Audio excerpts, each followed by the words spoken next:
Kamusta mga ka-journey? Magandang gabi po sa lahat at welcome po for another episode of Push and Grind, the Prosperity Journey. And muli, nagbabalik, of course, si JB, Nurse JB from Virginia. And ako naman si Linmer, medtech mula sa Arizona. And today, sobrang espesyal ang episode na to because just recently, the world is celebrating Easter Sunday and we're here to talk about our personal resurrection story. Tama. Easter isn't just, about tradition or religious reflections para sa ating mga healthcare workers. It is a chance to pause and ask, am I just surviving or am I really living again? Kasi bro, alam mo, no, let's be honest. Ang dami sa atin pagod, emotionally drained, feeling stuck. And sometimes we don't even notice na bumagsak na pala tayo from deep within. Tama. O lalo na tayo mga OFWs na healthcare workers. Sanay na sanay tayong magpakita ng tapang, ng lakas, ng productivity. Pero deep inside, may mga seasons tayong dumadaan sa sariling Good Friday moments. Yung time of loss, exhaustion, or waiting. Tama. Kaya itong episode na 'to, mga ka-journey, is for anyone, everyone who needs to rise again.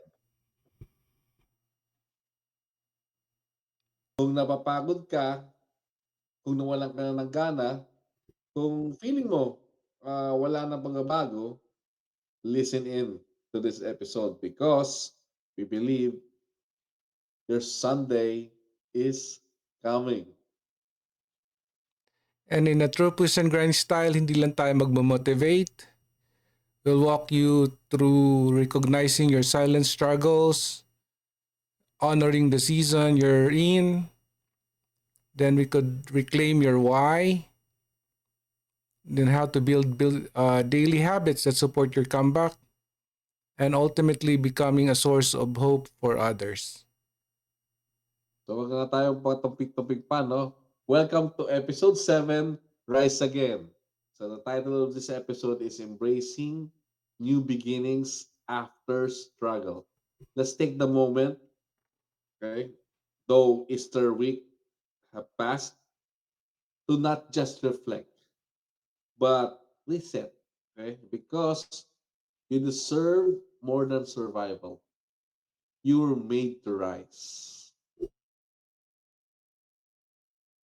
Bro, dahil alam mo, kakatapos na ng Easter natin na Easter season, napaisip ako sa ngayon, sa dami ng ginagawa natin bilang healthcare worker, minsan parang ano ba, parang wala na tayong chance huminto, di ba?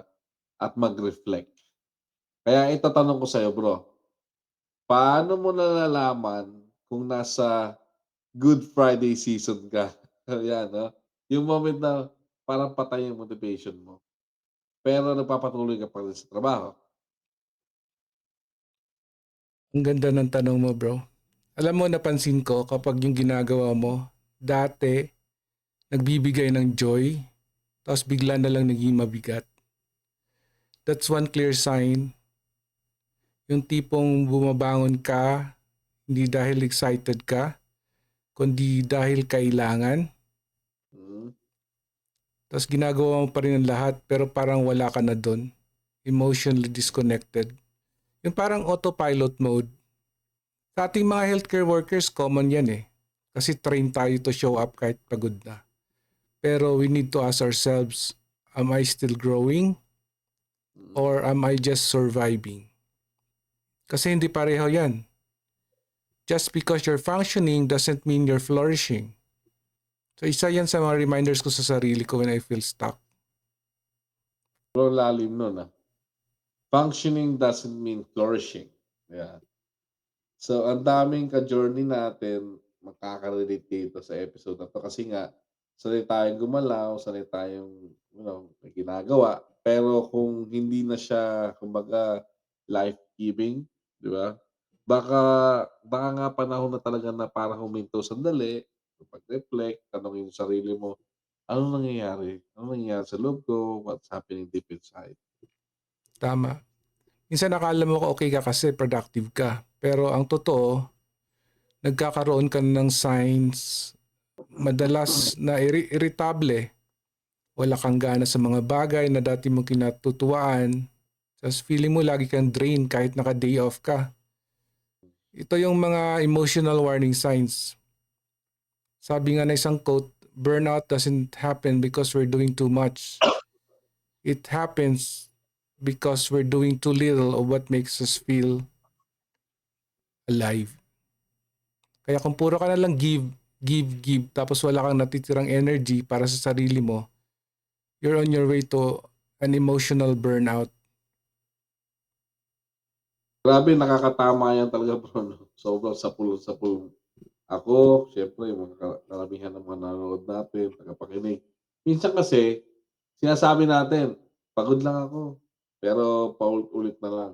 That one day, um, nagising ka tapos ma-realize mo, "Bakit parang ano, wala na akong gana," kahit sa mga simpleng bagay. At alam mo, I've been there.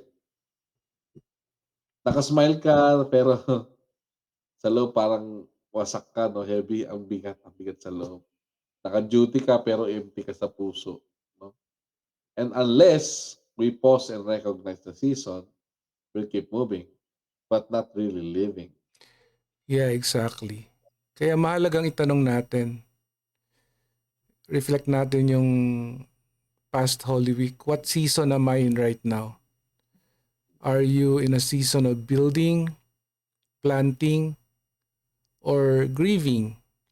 Kasi baka kasi nasa Good Friday moment ka, yung time na parang ang bigat, parang ang dilim, and just like the story of Easter, the darkest day isn't the end. Ito yung preparation for resurrection. Sabi nga Good Friday had to happen before Sunday. Hindi ka nagsasayang kapag nasa season ka ng struggle. So you're being refined and not rejected. Solid, and alam mo bro 'no, gusto ko yung word na sinabi mo, yung refined. Kasi naman minsan yung pain na nararamdaman natin may purpose pala, 'no. Hindi lang siya basta sakit, meron siyang dahilan. Ang tanong lang, nakikinig ba tayo sa season natin? 'Yan. Isang malaking katanungan 'yan kasi kaya sa mga tagapakinig natin ngayon 'no, if you feel tired, parang manhid ka na, you're numb, disconnected, baka hindi ka tamad 'no, baka sugatan ka lang. Iba yung mga yung mga lumalabas sa'tin ngayon 'no, baka punong-puno ka lang talaga ng ano, baka punong-puno ka na 'no, yung fed up. So, today might be your sign to pause and acknowledge that. Oh, and this is your permission to rest mga ka-journey. Hindi mo kailangan maging strong palagi. Hindi mo kailangan maging okay palagi. It's just awareness is the beginning of healing. And here's one thing I always say. You can't heal what you keep pretending is fine. So if you're in your Good Friday, that's okay. You're not stuck. You're just passing through. Resurrection is still coming. So, sa pagkatapos ng segment na 'to mga ka-journey 'no, pause ka muna. Tanungin mo ang sarili mo, "What season am I in?" No? And don't judge your answer. Just listen kasi minsan bago ka bumangon, kailangan mo munang aminin na ano, you have to admit, "Okay, I fail on this one, I fall this one." Nahulog ka ba kumbaga. So stay with us mga ka-journey. Sa next segment, pag-uusapan naman natin yung Holy Saturday season. Yung tahimik na bahagi ng journey. When you're in between what you lost and what you're hoping for. Kasi kahit walang nangyayari sa labas, may nangyayari sa loob. So, JV, kanina pinag-usapan natin Good Friday moments. Yung bigat, yung paghinto. Pero alam mo kung anong minsan mas mahirap pa doon. Yung Holy Saturday. Hmm. Kaya ito yung tanong ko sa'yo. Paano mo hinahandle yung season na parang walang nangyayari? Yung tahimik, walang update, walang progress. Waiting season, kumbaga. Bro, no? Kasi that waiting season, sobrang totoo yan lalo sa mga OFW, mga healthcare workers na sa ibang bansa kasi we're so used to doing. Okay? Pero may mga panahon sa buhay natin na kahit anong gawin mo, parang walang gumagalaw. Tapos, mapapatanong ka na lang, Lord, kailan? Kailan kaya yung time ko? No? Pero I realize silence doesn't mean nothing is happening. Okay? Sometimes, it's just the moment God is preparing us, not punishing us. Okay? Alam mo yung quote na, when it's not your time, no, you can't force it. Okay? When it's your time, you can't stop it. That gave me peace. Ganda. Yung sinabi mo na preparation, sobrang solid. Kasi sa mga tahimik na moments, doon pala tayo hinuhubog. Sa labas, walang progress, pero sa loob, may formation. Exactly, parang ano yan eh, parang seed na nasa ilalim ng lupa, di ba? Di ba, tanim ka ng ano, no? Buto. Walang nakakita, wala ring tunog, di ba? Pero may nangyayaring growth. Kasi di ba, yung ugat ng mga seeds sa pailalim. Hindi mo nakikita ang panlabas na mata mo.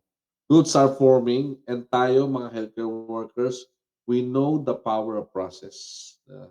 Di ba sa laboratory, di ba, kumbaga may tinatawag na incubation. No? Sa hospital, may recovery period. Ganun din sa life. You cannot rush yung resurrection. Boom. You can't trust resurrection. Ang bigat ng linya na yan, bro.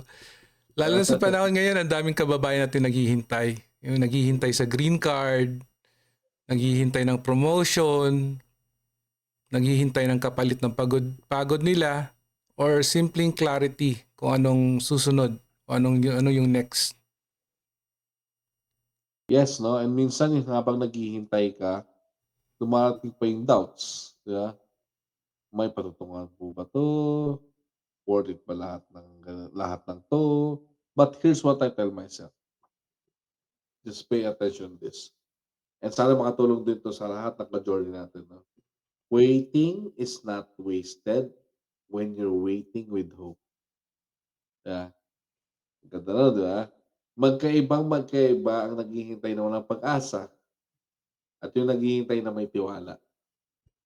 Kasi ang may tiwala, di ba? Naghahanda yan. Okay, they're prepared. Nagpapalakas, nagbubuo ng bagong vision in life habang nasa tahimik na yugto. True. Kaya kahit hindi mo pa nakikita yung bunga, magpatuloy ka kasi yung preparation mo ngayon para sa harvest ng bubukas. Hmm. And minsan, ang waiting season din ay healing season. Kasi may mga ugat na hindi agad gumagaling.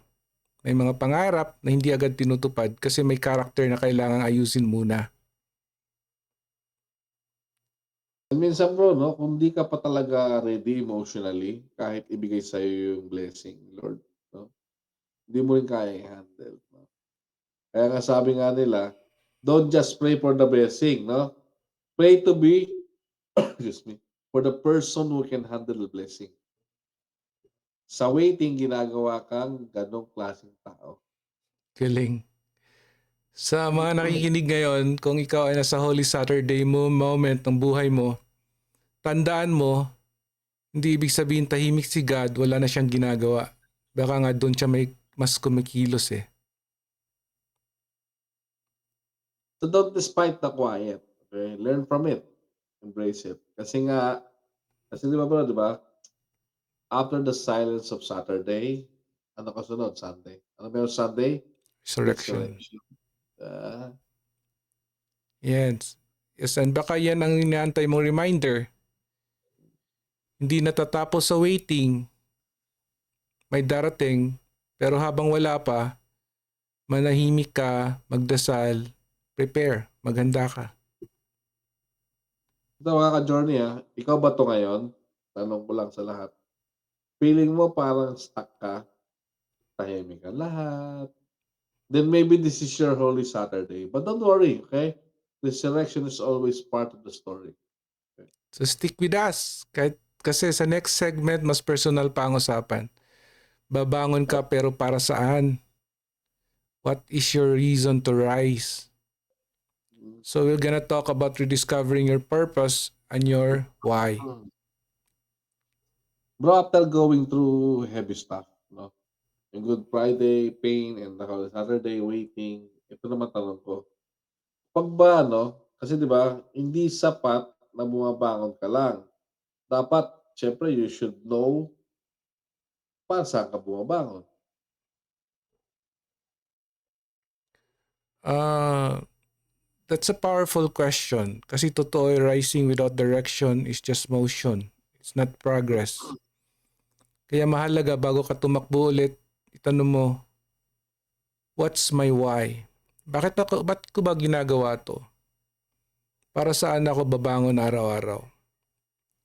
For me, I have to reframe my why over the years kasi dati ang sagot ko lang para sa pamilya, para sa ipon, para sa future. Pero later on, I realized kailangan kasama rin ako sa pangarap na yon. Hindi lang ako provider. Tao rin kasi ako eh. May sariling desire. Kailangan ng growth at peace na gusto ko. Boom! Grabe yan, bro. Kasama rin ako sa pangarap, syempre, no? Nakakaiyak kasi pakinggan para sa maraming mga ka-journey natin. Kasi kadalasan tayo mga kasama nating OFW sa ibang bansa, no? Nakasentro lahat sa ibang tao. Para sa anak, para sa magulang, para sa kapatid, pero tayo nawawalan sa picture. Exactly. And here's a reminder to our journey. You're allowed to build a life that feeds your soul, not just your bills. Kasi kung pera lang ang dahilan, madaling maubos ang gana eh. Pero kapag may mas malalim kang why o bakit, hindi ka basta-basta matitinag. Agree. And I've learned, bro, no, na hindi na minsan kaya ka nauubos kasi hindi mo na narinig yung inner voice mo. Diba? Dahil puro ka lang responsibility, wala kang reflection. Kaya minsan, bro, kahit stable ka na, feeling mo, lost ka pa rin. Oh, and that's why Easter is the perfect time to pause and ask. Last week we just celebrated Easter. Yeah. Anong gusto kong buuin from here? Not based on guilt, not based on utang na loob, but based on calling. Base mo dun sa peace. Kasi pag ang rason mo ay rooted sa truth at alignment, hindi siya nakakapagod. Sabi nga sa quote, purpose doesn't drain you, it drives you. Kung pagod na pagod ka, baka hindi dahil sa dami ng ginagawa mo. Mm. Baka dahil iba yung dinadaanan mo sa dapat mong puntahan. Bro, gold yan. Baka kaya draining kasi wala ka sa alignment. Tingnan mo sarili mo kung ikaw ba ay schematic. Parang kang naglalakad ng malayo pero hindi mo yung alam mo na hindi papunta sa gusto mong destinasyon. Kaya pagod ka. Kaya, you know, at the end of the day, you are lost. Exactly. Kaya ngayon sa mga ka-journey natin, ask yourself, what gives me life? Ano yung nakaka-excite sa outside of your shift? Mm. Katapos magtrabaho, what makes you feel meaningful even walang applause or bonus? And huwag mong i-downplay kung ano yung nagpapasaya sa'yo. Kung masaya ka sa pagsusulat, pagbibake, pagsayaw, pagtuturo, baka doon ka tinatawag, baka doon ka babangon muli. So true kasi purpose isn't always in grand gestures. Sometimes it is in the quiet things that light you up inside. At doon nagsisimula yung bagong simula mo, not from burnout, but from connection. A journey, maybe today is your invitation to write down your new why. Hindi mo kailangan isulat lahat. Isang sentence lang. Something real. Like I want peace or I want to enjoy my life, not just survive it. And remember your why will evolve. And that's okay. Kasi kung ano yung nagmamatter sa iyo when you're at 25, maybe different when you're 35. Exactly. That doesn't mean you failed. It means you're growing. Grabe, so sa segment na to mga ka-journey, no?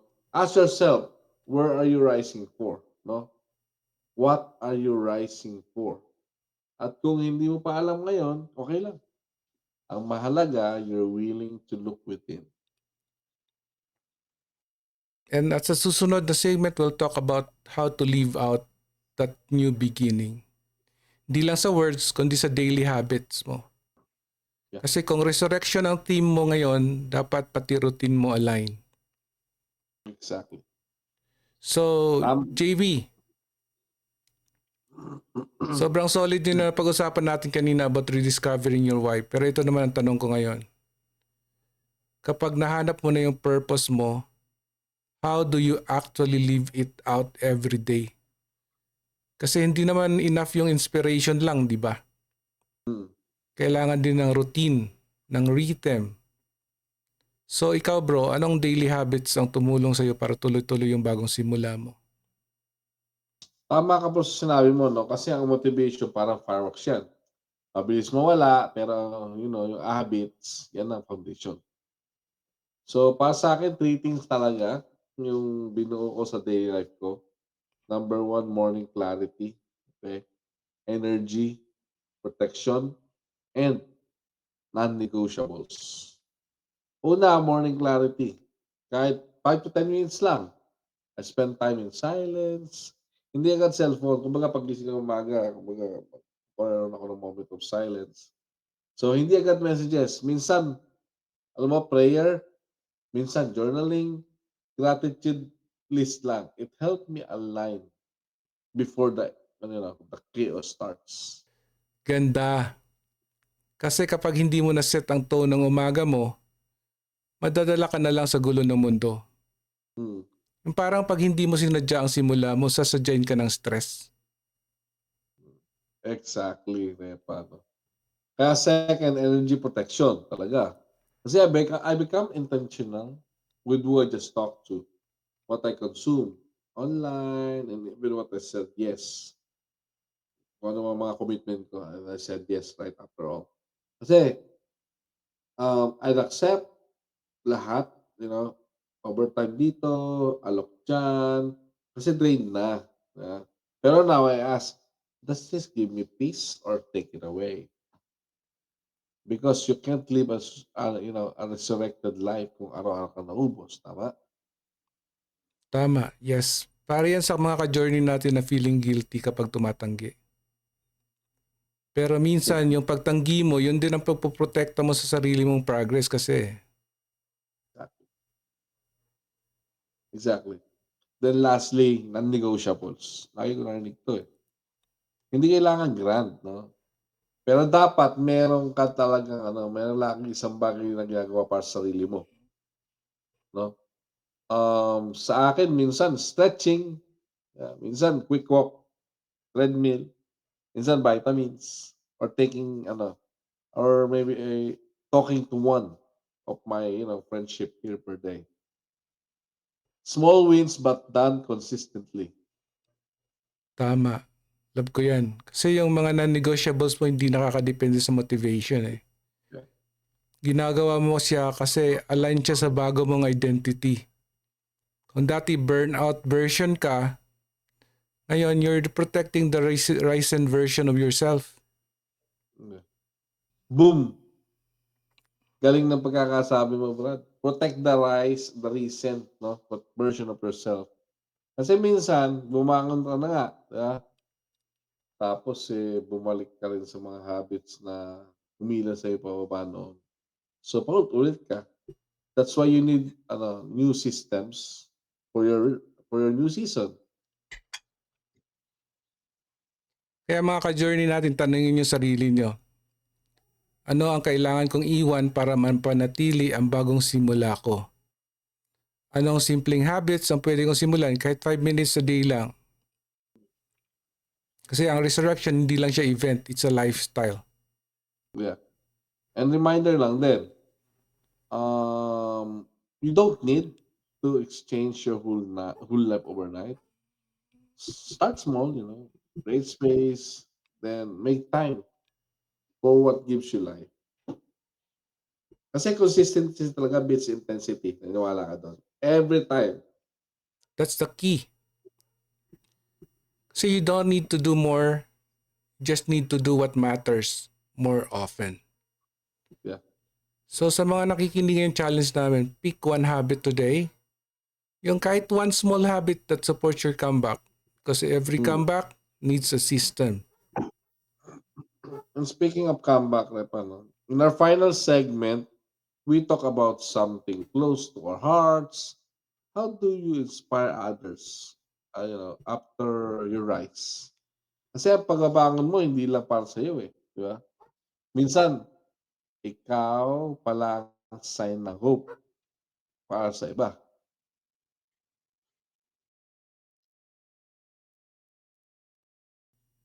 Bro, sobrang dami na natin napag-usapan, no? Recognizing the struggle, enduring the waiting, finding your why, building new habits.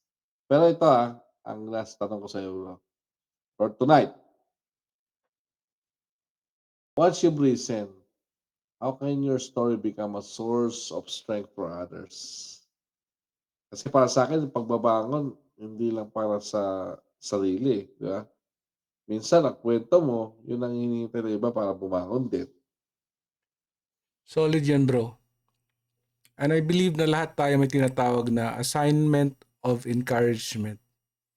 Meaning, kung saan ka bumagsak at bumangon, doon ka pinaka-qualified magbigay ng pag-asa. Sabi nga nila, your scars will become someone else's survival map. Kung nalagpasan mo yung burnout, speak to those na pagod. So kung naka-recover ka sa financial setback, share the steps. Kung naka-survive ka sa homesickness, you can talk about your progress or your process. Kasi hindi mo naman kailangan maging expert, kailangan mo lang maging totoo. Mm.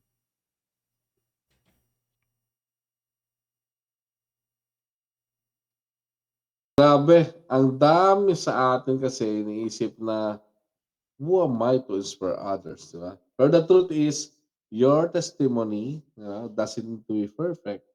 Yeah? It just need to be honest. At sa panahon ngayon, lalo sa mga healthcare, ang daming tahimik, no, na nasasaktan. Minsan nga yung simpleng kwento mo ng pagbangon, yun na pala yung yun na yung paalala nila na may pag-asa pa. Diba? Exactly. And here's another one that I always remind myself. Someone is praying for the encouragement that you're afraid to give. So if you reason, kahit kaunti, kwento mo. Kahit simpleng post lang, Mm. kwento sa break time, tawag sa kaibigan, because your rise can activate someone else's hope.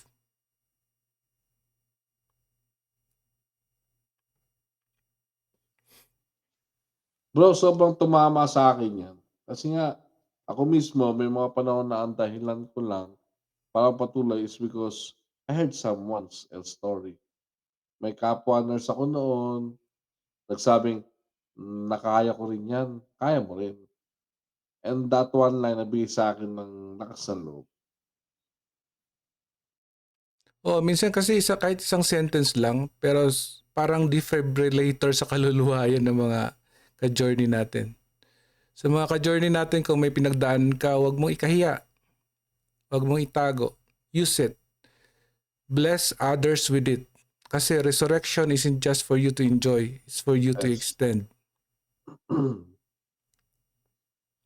And that's our mission in the podcast then, di ba bro? We are not here kasi perfect tayo. We are giving advices, yes. We are here kasi pareha tayong dumaan sa kabiguan, pagod, at tanong. And now, kahit papaano, we've learned to rise.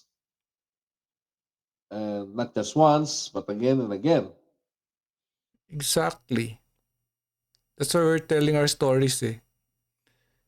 Kaya mga ka-journey, if you're already in your season of rising, be generous with your story. Let others see that healing is possible and change is possible and hope is real. At kung feeling mo ngayon na maliit pa lang ang negosyo mo or I mean yung progress mo, remember this, you don't need to have the whole story. Okay? Figure out before you can inspire anyone or someone. Sometimes being in the middle, of it is still showing up. That's the real miracle. Yeah. Let's rise not just for success, let's rise for significance. So, gonna rise so others can rise too. And coming up next, our outro wrap up. Stay with us for more one, final reflection and some encouragement as we close this powerful episode. Mga ka-journey, grabe, no? What an episode. From the pain of Good Friday, in the waiting of Holy Saturday, hanggang sa hope, no? On Sunday Resurrection. Lahat yan parte ng journey natin bilang healthcare workers, bilang OFW, at bilang tao. Oh, JB. And if may isang bagay kaming gustong iwan sa'yo ngayong Easter week, ito yon. You are allowed to rest, to rise, and to rewrite your story. Kahit ilang beses ka pang napagod, nawalan ng gana, o nadapa, pwede ka pa rin bumangon.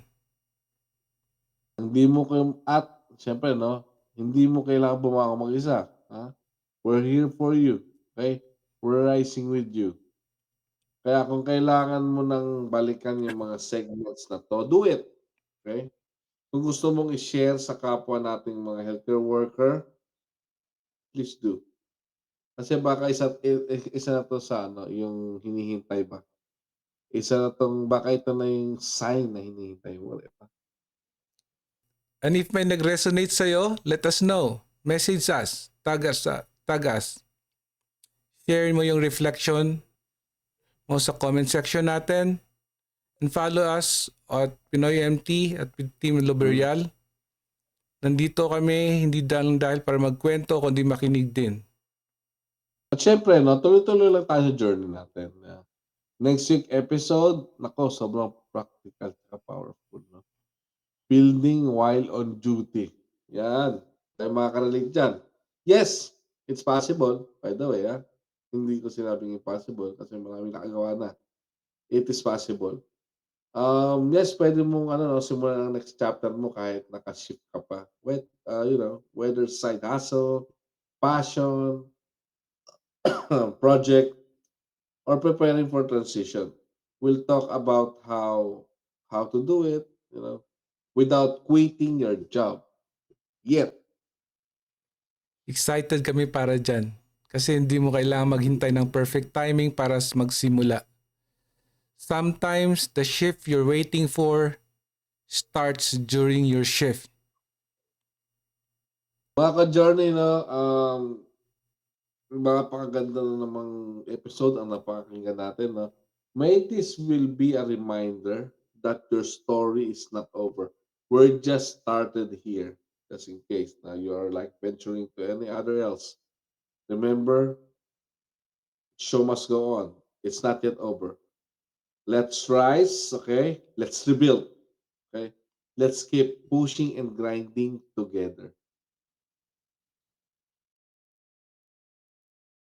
This is Push and Grind, the Prosperity Journey. See you in the next episode mga ka-journey. Stay blessed. Stay rising. God bless. Mga mga moms. God bless.